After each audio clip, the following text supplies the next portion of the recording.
But this, too, is not the end of photography's story.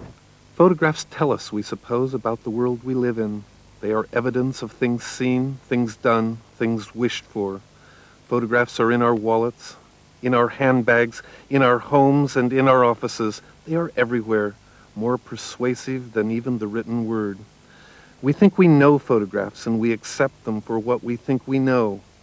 We've become safe with them and have come to trust them. Cooking in a Bedsitter, the survival guide come cookery book written by Catherine Whitehorn in the 1960s, may have saved the life of many a wretched and homesick student, even if it's done little for the standards of our national cuisine. But student group, the Cambridge Mummers, have looked beyond the recipes to the bleak world of loneliness, thwarted romance and hunger that are hinted at beneath. Michel Roux, master chef and restaurant owner, went to review Cooking in a Bedsitter and was inspired to rustle up a post-performance ham sandwich.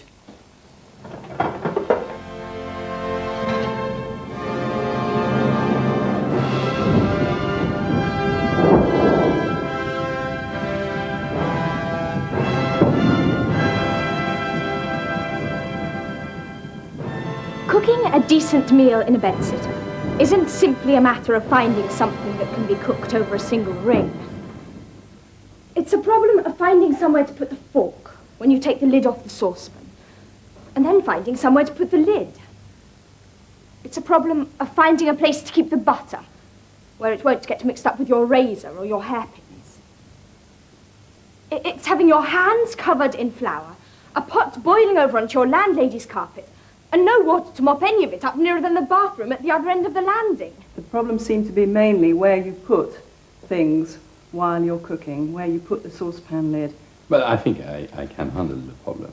My secret is that really I can cook in any condition, which is really tough, hard. It's working at floor level, in a hurry, with nowhere to put the salads but in the washing up bowl, which in any case is full of socks. And I used to boil and cook my vegetable and do the wash up in the same bowl. However, with imagination, common sense, and a great deal of newspaper. Newspaper, yes. There is perhaps only one man in Britain who has fully solved the problem of eating well in a bedsitter. When I went to visit him, the compound smell of celery, garlic, and freshly ground coffee, the essential smell of a French kitchen, met me faintly as I climbed the stairs.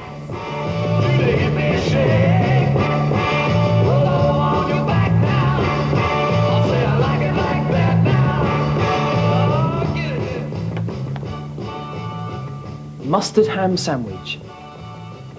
Best on rye bread. Thick sliced white. Lovely bread, rye bread. I like to carve my bread as it keeps softer. And you see the carving's got to be done to an angle. Butter. Mustard. As it's no good to spread the butter and the mustard separately on the bread. It will never mix. That's gentle. That's perfect. Under the ham, put a little chopped apple. The most important, you get all your garnish first. You never carve the ham before doing your sandwiches. Or your ham get dry. It's understandable.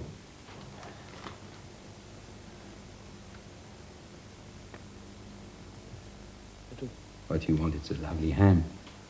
You get a bit more of the fat away. And put a little chopped apple under the ham. Like if you were doing a little apple tart. Isn't it sweet?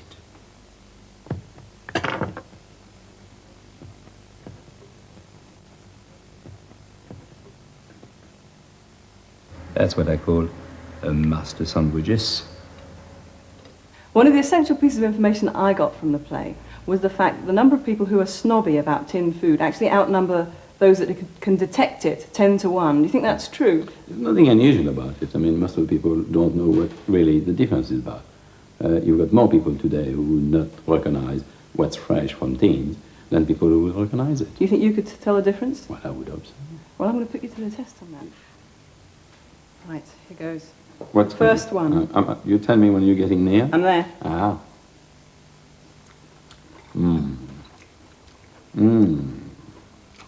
Give me more. Right, so what do you think about that one? That's good. Okay, here comes the next. The You tell me, ready? taste test. Oh Uh-huh. dear. Ah. Oh, there's such big pieces. Ah. I can't even get it on the spoon. I'm ready. Here it comes. There it is. Ah.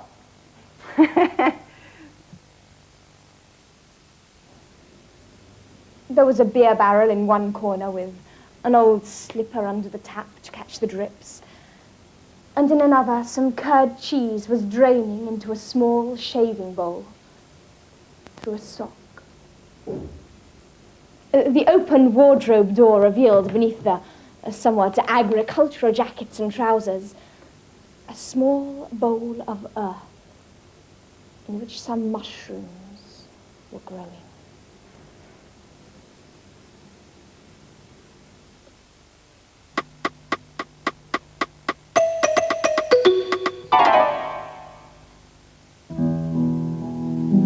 Scottish classical guitarist Paul Galbraith has been playing to packed audiences at the Edinburgh Festival. Galbraith suggests that his critical acclaim is due not just to his technical dexterity, but to a philosophy of music that shines through in his playing, a philosophy inherited from his Greek teacher